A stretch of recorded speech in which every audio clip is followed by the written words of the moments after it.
featured in our tour today are buried here, either at Fairhaven Memorial Park or the adjoining Cangon Cemetery, and all have an important place in local history.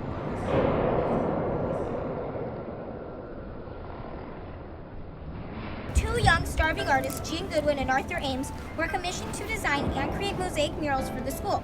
Arthur, what do you think? Will this color work with the shadow? A bit more gray, a little more purple? I think that color works perfectly well. You have exquisite taste. Maybe even better than mine, but watching you hop up and down that scaffolding is exhausting. Come down from there and see the treasures I've collected thanks to Gladding McBean and Company. What gorgeous colors. How did you manage it? Did you rob a bank? As they say, necessity is the mother of invention. We have no funds to speak of for the tiles we need. So I wrote to the president of Gladding McBean and Company, the San Francisco tile company that had produced the tiles for Stanford University. He said that it was his honor to do his part to raise morale in these difficult times. Well, bless his heart. And bless President Roosevelt, too, for understanding that artists prefer to eat every day, too. Without this program, I don't know how we would have been able to survive or continue to create our art. And his wife, Cora Bell, well, she made sure we were well looked after and fed as we worked. I'm afraid Terry would have forgotten about food completely had she not insisted. All these very subtle but gorgeous colors and from humble floor tiles. Of course, there's nothing like real Italian glass mosaic tile, but they're impossible to get now, so we're awfully lucky to get these. I have a very good feeling that this project will finally launch our careers. And who knows where else this fine collaboration may lead. Well, I'm betting on a fine romance. Jean Goodwin and Arthur Ames were married in 1940 and continued their fine collaboration as educators and artists throughout their lives. Jean was soon recruited as faculty for the Scripps College, and Arthur became professor of design at Otis Arts Institute. The murals they created at Newport Harbor Union High School were among the first public mosaics made in California by American artists. Jean was born in Santa Ana in 1903 and raised on an orange ranch. Arthur was born in Illinois in 1906 and moved to California when he was quite young.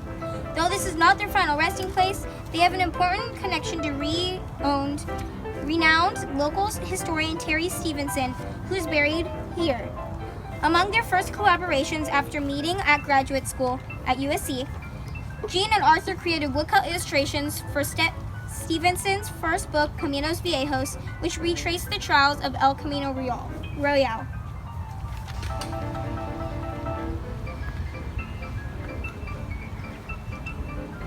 On October 22, 1924, the first meeting of the #1 Toastmasters Club was held at the YMCA building, located at 205 West Civic Center Drive in Santa Ana. Ralph Smedley tried several times to form a public speaking club in Illinois, but it wasn't until he moved to Santa Ana to work as secretary for the newly organized YMCA that he saw his dream fulfilled. Word spread about Smedley's Toastmasters clubs, and soon people in surrounding communities were asking how they could start their own club. Let's listen as Ralph's wife and daughter visit a neighbor and talk about his new club. What do they call it? Toastmasters. Toastmasters is a quite popular term these days, isn't it? Mom, what are public speaking skills? Well, remember when you gave your report in class? Last week, I was so scared. Most people find it scary. That's what this club is for, teaching young men how to speak in front of a group and not be scared. Really? They're not scared? My husband said it was scary for him at first, but after he practiced what your father showed him, he wasn't scared anymore. Does he speak in public often? He's the manager of the Orange County Register. He gets asked to speak several times a week. Ralph does say the ideal delivery is a conversational one. And in order to do that, he says you must just look at one person and just talk to them, like they're the only one listening. Let's have a look. Save the redwoods. Finding markets for our products. Capitalizing on the tourists and building more and better highways. Wow, that sure sounds like fun, especially capitalizing the word tourist. I want to speak at Dad's club. I'm afraid it's only for men, Betty. They're so lucky. I wish I could go. Well, we do have ladies' nights from time to time. I went to the one last week, and we're thinking about having our own club and calling it the Toasties. What will they think of next? Well, it is 1924 after all. I want to be a toastie. I'm afraid you'll have to wait a while, dear. The rule is you must be 18 to join, whether the men's club or the women's. But that's so far away. Only 8 more years, dear. I can hardly wait. The Toasties never took off the way Toastmasters for Men did. By 1932, nearly 30 Toastmasters clubs had formed, including one in British Columbia, Canada, and Toastmasters was incorporated as a California non-profited organization called Toastmasters International. Ralph Smedley took the positions of secretary and editor. In 1941, he resigned as YMCA secretary to devote more time to Toastmasters. By the way, it was not until August 1973 that the Toastmasters membership was open to women. The original Toastmasters Club, started by Ralph Smedley in the YMCA building in Santa Ana, is now called the Smedley Chapter 1 Club and has met continuously since its inception. It currently meets in Irvine on Tuesdays. The YMCA building still stands at 205 West Civic Center Drive and is on the National Register of Historic Places. Both Lita Baumgartner and her husband are buried right here, and many, many Toastmasters are buried in both Fairhaven and Santa Ana Cemetery. World War I, or the Great War as it was known, began in 1914. The U.S. tried to remain neutral, but after 7 U.S. merchant ships were sunken by German submarines, the U.S. declared war on Germany on April 16, 1917. 8 Santa Ana High School graduates and 1 teacher lost their lives in the war. In 1919, a bronze plaque in their honor was a gift from that year's senior class. Class President Milburn Harvey gave the dedication speech. We are about to witness a chance meeting between Milburn Harvey and Jewel Keach, another Santa Ana High graduate, at the occasion of the annual Armistice Day Parade in Santa Ana on November 11, 1926.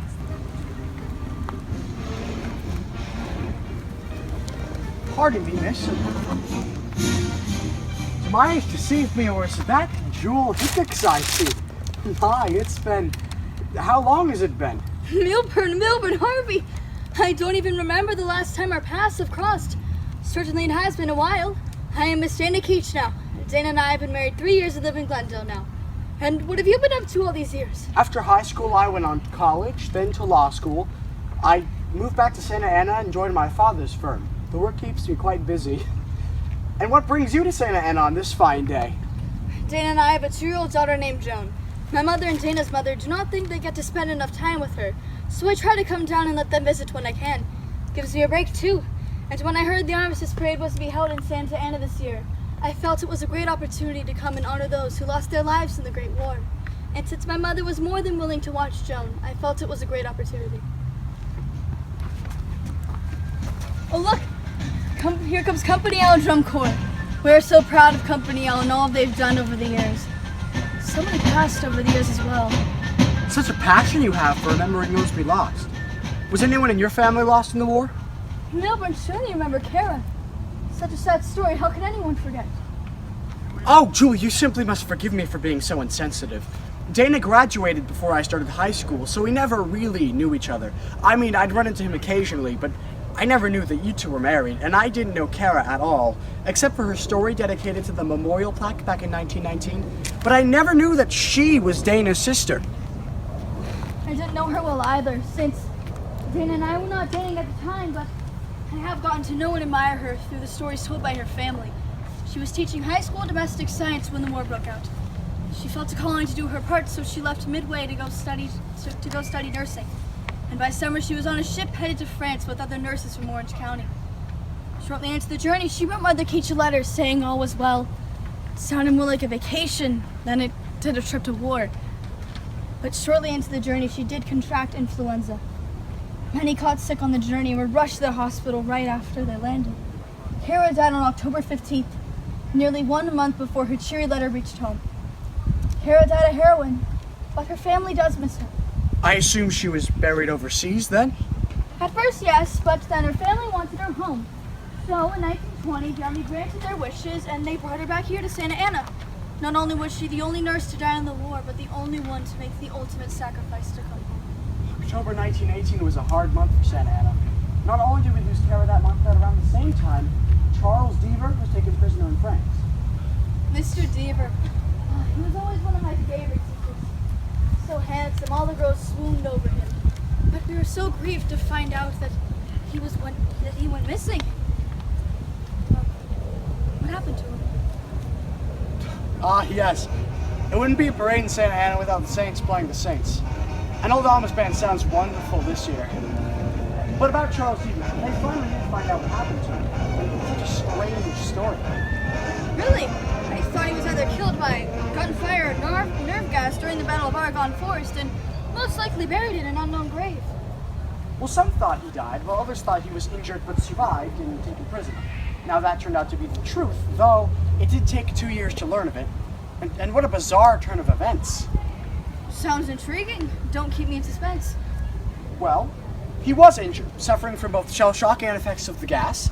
He was taken to a German hospital with significant memory loss. He didn't remember how to read or write or much about himself at all.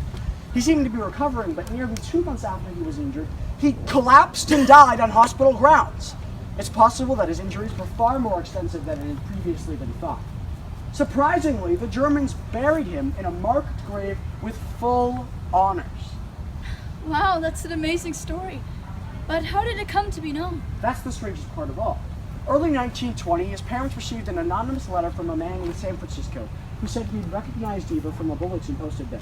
This man, a German, was in San Francisco when the war broke out. He went back to Germany and became a soldier. He was injured and found himself in the same hospital as Deaver.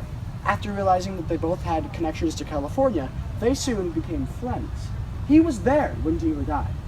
He recovered and he went back to San Francisco, but after realizing that Deaver's parents knew very little about what had happened to him, he decided to send them an anonymous letter to protect his business interests. Have you ever heard anything so strange? No, indeed. And I wouldn't have believed it if you hadn't have told me. But that was such a war we experienced. I hope we never experience anything like that again. As do I. Too many great lives lost in that war. Oh my, I think I see the American Legion boys marching toward us. They're dressed in uniforms representing soldiers from every war since the Revolutionary War. I hear that there's 20 or so men lined up to march like that, and I'm very intrigued to see it. I'd be pleased if you could accompany me. Why, thank you, Milburn. I truly do appreciate it. I'm sure Kara and Mr. Deaver would both be pleased. Because the U.S. involvement in the war was very short, its casualties in the Great War were about 117,000, only a fraction of the total lives in the war. Less than half of these were combat deaths. Many lives were lost because of the influenza pandemic that took Kara Keach's life before she had an opportunity to serve in France. Jewel Keach remained in the Los Angeles area for the rest of her long life, passing away at the age of 90. Milburn Harvey died in 1942 and is buried in the mausoleum here at Fairhaven. Kara Keach is buried with her parents on this lawn.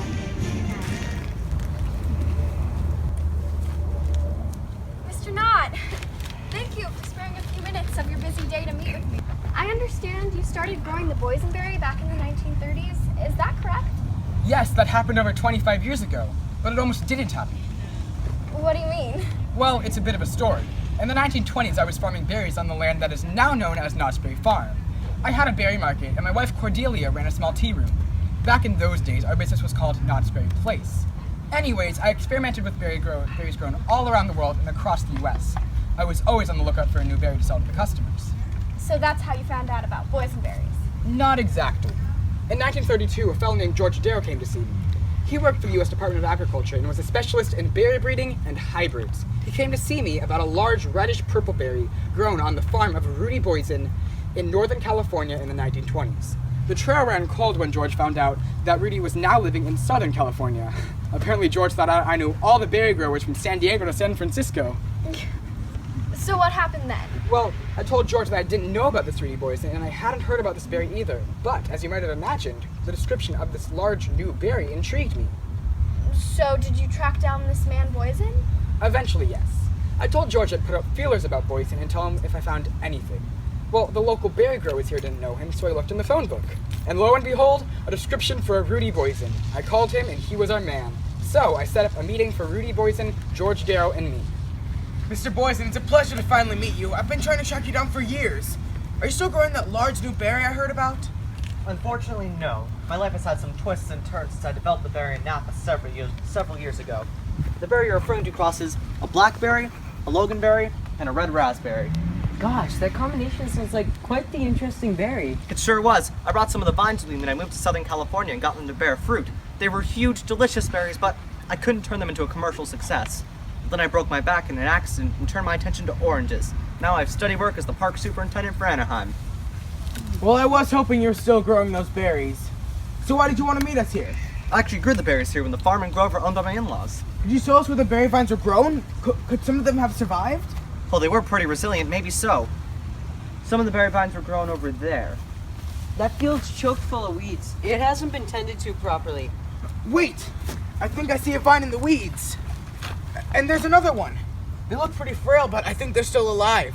Could they be transplanted? It's worth the shot. Yes, Walter, I could help you with that. Gentlemen, I believe we can get permission from the current owners to get some cuttings of these vines. I can't believe they've survived. Walter Knott returned to the field to get cuttings from the few scraggly vines that survived. Though a berry expert, Walter Knott sought advice and recommendations from George Darrow, and the vines were transplanted to Walter Knott's farm in Buena Park. Within a year, Knott had nurtured the vines back to health, and he named the first crop the boysenberry in honor of the original cultivator, Rudy Boysen. By 1934, Knott's berry place had 100 of the boysenberry vines. By 1935, had 4 acres planted in boysenberry vines. The boysenberry ultimately became very popular with the public and helped to put Knott's on the map. As we look back on the fascinating story of the boysenberry, it's clear that it almost stopped before it started.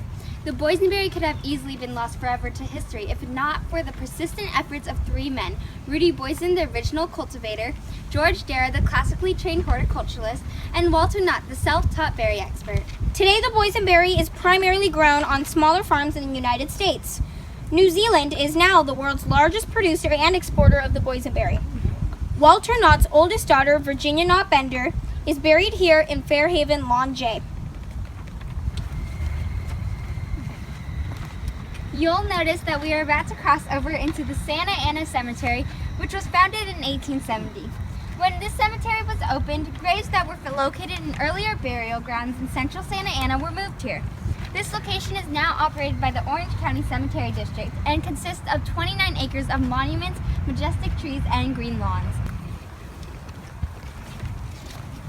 The year is 1892, and young Clara Mason has only recently become the first and only school teacher in remote Silverado Canyon. Clara attended school in the city of Orange, about 15 miles from her home in the Silverado Canyon, which would have been a hardship for the children and ranchers of the miners. Her family was relatively well off after a hot spring was discovered on her property, which was developed into a successful spa known as Mason's Chateau. Although Clara only attended school through the 9th grade, she read it vividly and was largely self-educated. Her love of learning and books led her to accept the teaching post, and her caring and exquisite nature made her beloved by all of her students. The subjects Clara taught would have included spelling and grammar, and correct pronunciation would have been practiced by reading aloud each day. Because there were not many children in the canyon, all ages were grouped together into one class, which was probably taught in the parlor of a grateful neighboring rancher. If the weather was fine, Clara preferred to teach out of the door, surrounded by all the lessons nature had to offer. Bobby Lou. Miss Mason, we've all prepared a special surprise for you. A poem. Yes, a poem. One from last week's register. Wind and ocean are mingling in wild commotion. The roaring waters crash upon the rocky wall, and then the rocking breakers fall.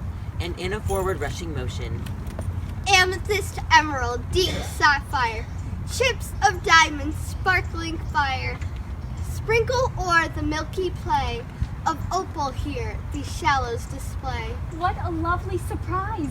Thank you all very much. Now can you imagine glittering on the ocean like diamonds? I've written many a poem about Laguna Beach. I think I like it more than any other place in the world, other than Silverado Canyon, of course. Now let's practice spelling, shall we? Remember to say the word, then spell it, then repeat the word. Let's take the list of words we see outdoors. Bobby Lou, can you spell the word butterfly? Bees! No, not bees, Bobby Lou. Butterfly. No, Miss Mason, bees. Lots of them. In the tree behind you. Children, stay as calm and as quiet as you possibly can. The bees are swarming to find a new home and are harmless if we don't annoy them. They might seem scary at first, but they're so intent on their goal, they don't really care about us at all. Bobby Lou, you're a good strong runner. Run to Mason's Chateau to fetch my mother. Tell her we have a swarm to add to her aid. She'll know exactly what to do. I'll run like the wind. Now children, what can we learn from the honeybee? Well, they seem to be working very hard. Yes, they certainly are industrious, aren't they? And they all seem to be working together, too. Yes, we can learn a lot about cooperation. Clara. Mother, thank you so much for joining our class today. Well, Clara, of course I've heard of spelling bees, but actual bees at school are quite another matter. While bees generally drink nectar from flower blossoms, these bees seem to have a thirst for knowledge. Well, I'll soon have these scholarly bees gathered up in my bee chateau. They'll be a most welcome addition to my apiary. Well, children, it seems we've learned a quite unexpected lesson. Who can spell the word courage?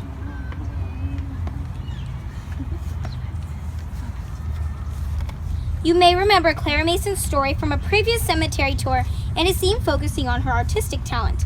Clara was a gifted painter in addition to a poet.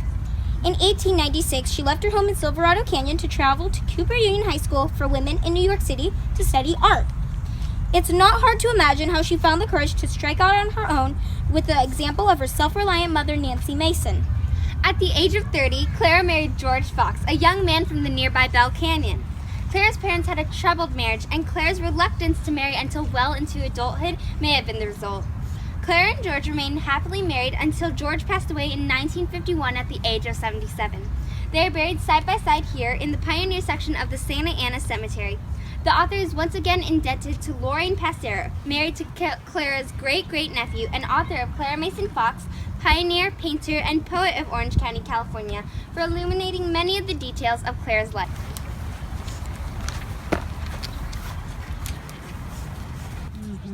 Terry Elmo Stevenson was a true Orange County original, well-known and well-liked with multiple successful careers. His family moved to Orange when he was 4. He graduated from Santa Ana High School with the class of 1898 and then headed to Stanford for a degree in history. Even before graduation, he was offered a job as a reporter for the San Francisco paper and he was hooked. Terry knew that newspapers, research, and writing were in his blood. He knew a successful managing editor for the Register for over 20 years. Appointed the 11th Santa Ana postmaster, became the county treasurer at age 55, and helped found the local Rotary Club and Orange County Historical Society. What always interested Terry most were people and books. Finding and sharing those stories of individual people and history was his passion. In the 1920s, Terry and his wife Cora regularly invited some of the brightest students from the history, political science, and economic classes at Santa Ana College to meet at their home to form a club of sorts. Here, young protégés could be encouraged to expand their educations through friendly discussions of books or whatever interested them. Let's join one of these Saturday afternoon salons in the 1930s at the Stephensons home. Betty, from your studies, you must have some insights into the causes of the stock market crash last year and where we're headed. I'm afraid we're headed into even worse times, Mrs. Stevenson. But you wouldn't want me to spoil this lovely afternoon with the rehash of economic theory. Since it's my month to pick, let's talk books. I have to admit I'm awfully fond of detective stories, and Dashiell Hammett's new Maltese Falcon just came out. His writing is always so descriptive. I bet this one will come out as one of those talking films one day. Here's a great passage. Samuel Spade's jaw was long and bony, his chin a jutting V under the more flexible V of his mouth. His nostrils curved back to make another smaller V. The V motif was picked up again by thickish brows rising outward from twin creases above a hooked nose and pale brown hair that grew down from high flat temples on a point of his forehead. He looked rather pleasantly like a blonde Satan. Oh, I love that! We may end up as a drama club instead of a book club. Ronald Colman. Oh no, William Powell should play Spade in the film version. Where does Hammett come up with those stories? Ancient statues, detectives, gangsters? Well, Hammett worked for a while as a private detective for the Pinkerton Agency in San Francisco. I imagine that's where he picked up some of his material. I know I picked up a lot of my own skills as a writer and researcher when I worked for the San Francisco Examiner just out of college. Since we're discussing detective skills, I have a little surprise for you all. I managed to uncover an advanced copy of your new book, Mr. Stevenson. Caminos Viejos is ready for the public. But really, Mr. Stevenson, couldn't you have named the title a little bit longer? Caminos Viejos, tales found in the history of Orange County, with a special interest to those who love the valleys, the hills, and the contents of Orange County, its traditions, and its landmarks. I warned him that title might not fit on the catalog card at the library. Good job, Pauline. Everyone's been trying to get their hands on a copy with only 250 printed. And what a stroke of luck to have a new fine arts print shop so close to Santa Ana High. The photo engravings and woodcuts really make this something special. Goodwin and Ames sure did a great job on the art production. It is beautiful, Wiley, but as a history student, I'm much more interested in the content. How did you get started on a project like this, Mr. Stevenson? You've captured so much about Orange County's early history. Going back to the early Spanish explorers, El Camino Real, the original trails and landmarks, it's all here. Well, as a young man, I always loved hiking and riding in the Santa Ana Valley and its mountains. I got to meet a lot of the early pioneers, too, and wrote about them in the register. But I think my real inspiration came when I met a political cartoonist named Leo Carrillo when I worked at the San Francisco Examiner in 1903. Of course, you may recognize him from vaudeville shows or movies he's done more recently. But back then, on the slow days of the paper, he would tell us these wonderful stories of old California. His family roots go back to the Portola expedition in the 1700s. He was related to the governor of Alta California and was related to Governor Pio Pico. It was just then when I realized how much I wanted to learn more about this part of our history. Terry's just getting started with publishing this first book. I swear he must have at least 100 more ideas in his head ready to be researched and written. How about a book about you, Mr. Stevenson? I've heard some great stories. That kidnapping at Santa Ana High is the stuff of legends. Ooh, do tell. That sounds like a juicy one. Well, the way I heard it, Terry and some of his wilder friends decided to publish an unauthorized school booklet called the 98 Raw. It featured an article about the high-speed kidnapping of the class president in a horse in Surrey on the night of a class party. The principal found out about both the booklet and the kidnapping and threw all 7 boys out of school. But we got out of that jam by appealing our case to the editor of the Weekly Standard, who insisted that we be allowed back into school. It's a wonder I ever graduated and made it to college. How about including a story about your greatest regret? Well, that would have to be the time when the Register was sold over to its new owner. They insisted that we sever ties to the paper and be forbidden from writing another local newspaper for 10 years. Not being able to write was a hard blow to this old newsman. But only 7 years left of my sentence now. I have the time to work on some of my writing projects. Your autobiography has to include your happiest story, too. What was that, Mr. Stevenson?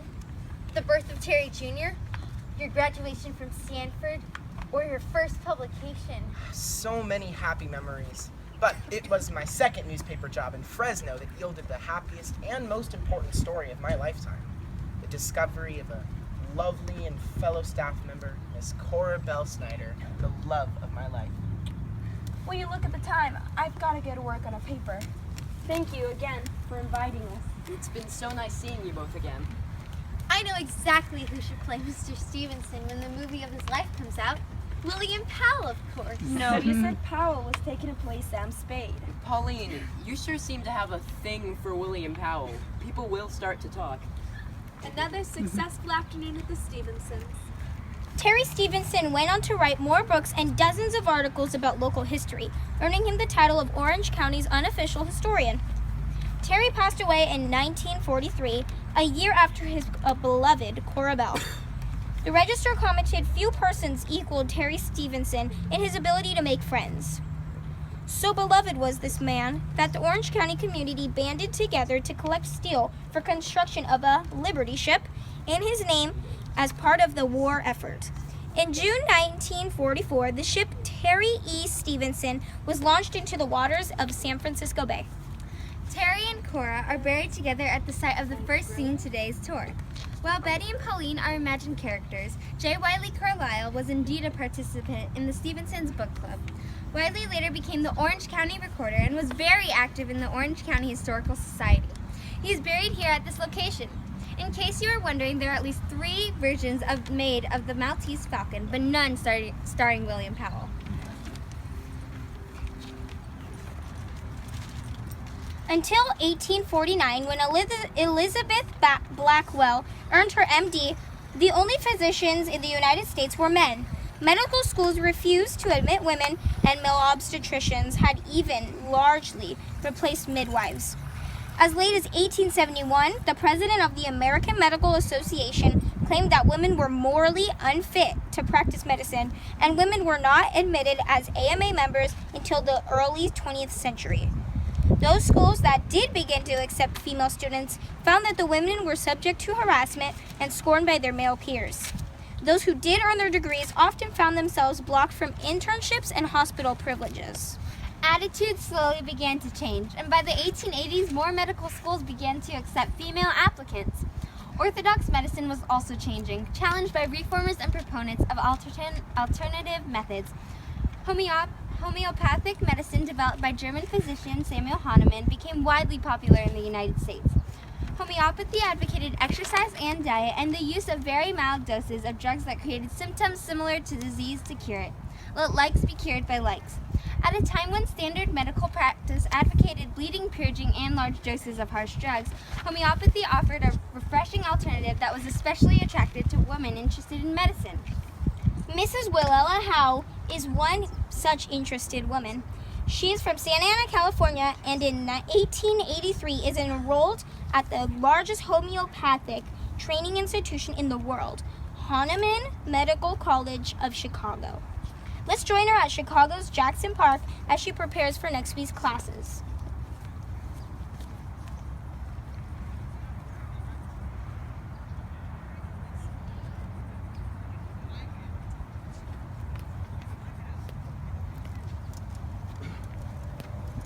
Mrs. Howe? Oh, Mrs. Johnson, is it? From the boarding house? Let's see. First name Alice, newlywed from Kenosha, Wisconsin. Husband Adelbert is in the soap line. Did I get that right? My, you certainly have a good memory, Mrs. Howe. Remembering all that from just a few dinners at the boarding house table. But I knew you had to be smart, what with all those books you read. A good memory is essential in my line of work, Alice. I'm studying for my medical degree at Hahnemann Medical College over on Cottage Grove Avenue. But please, do sit down and call me Willella, my dear. And you should call me Alice. But I was wondering, well, since I haven't seen a Mr. Howe around, that name... That I might be an abandoned woman with a love child? No. My husband Alvin is back in California with our daughter Lulu. It just made more sense for me to bring little Ethel here and for Lulu to stay at school in Santa Ana where her father could keep an eye on her. Who's Mommy's little precious girl? Oh, yes. I must remember to ask Dr. Hall about that at the lecture.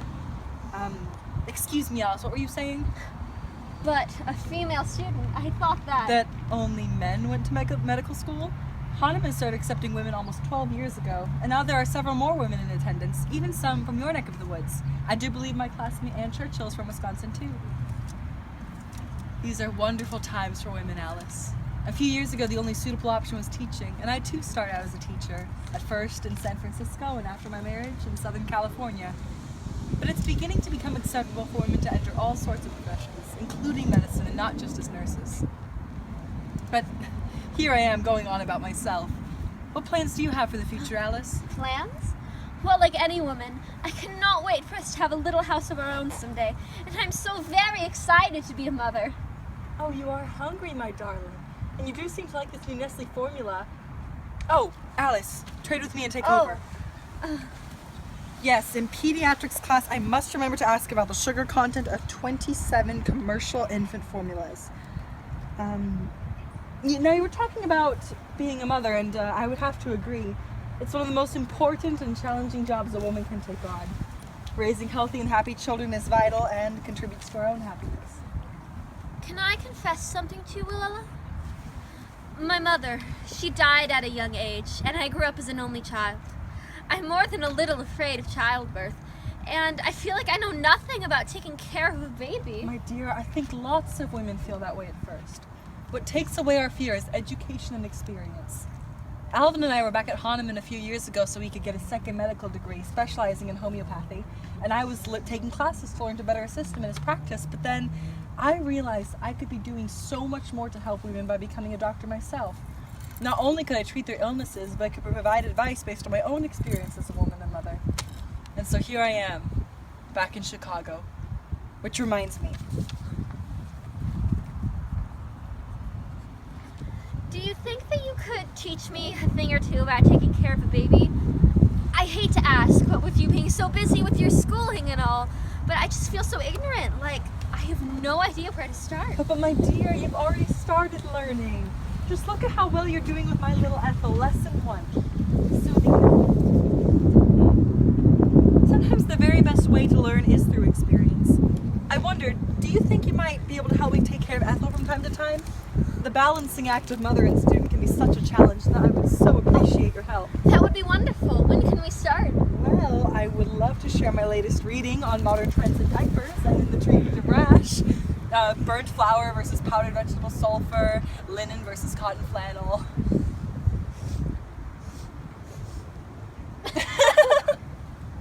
Oh, well, I do believe it's time we got this little lady back to the boarding house and for your first lesson in infant hygiene.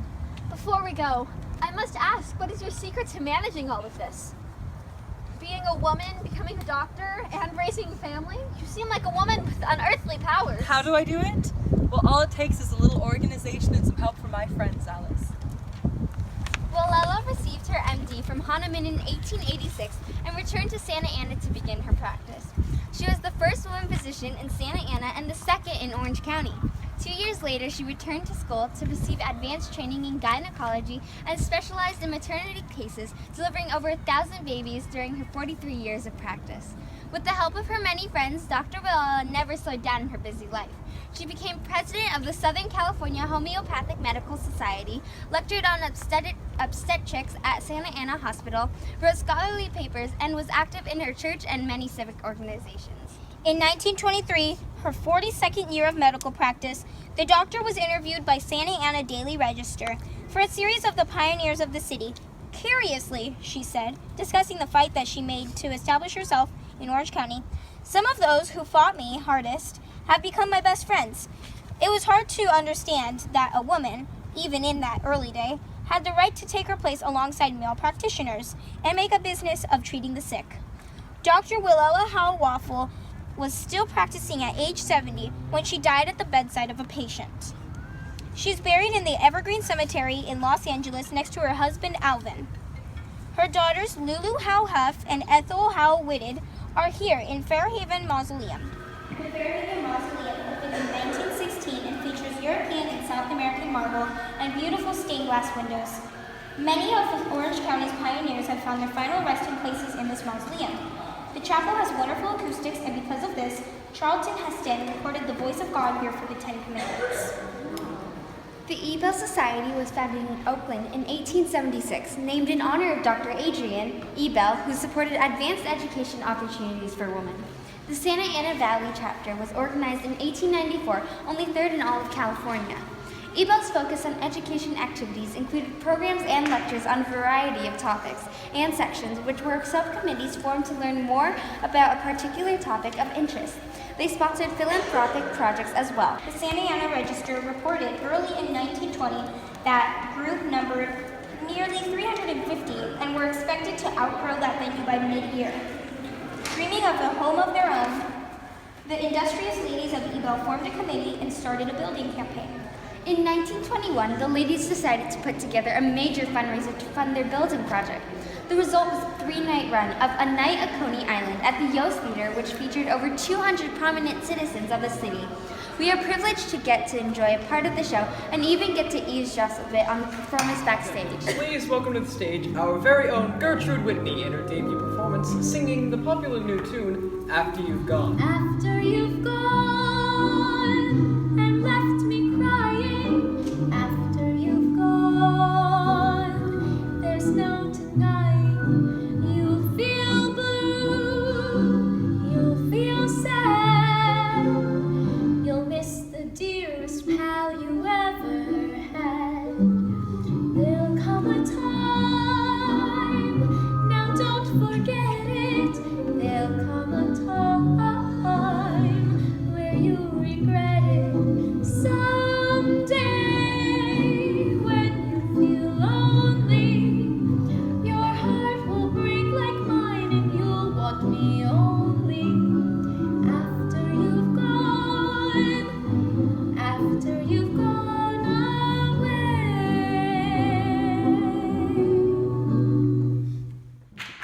Our next performer is very well known to many of you in the audience, and we all enjoy her lovely contralto voice.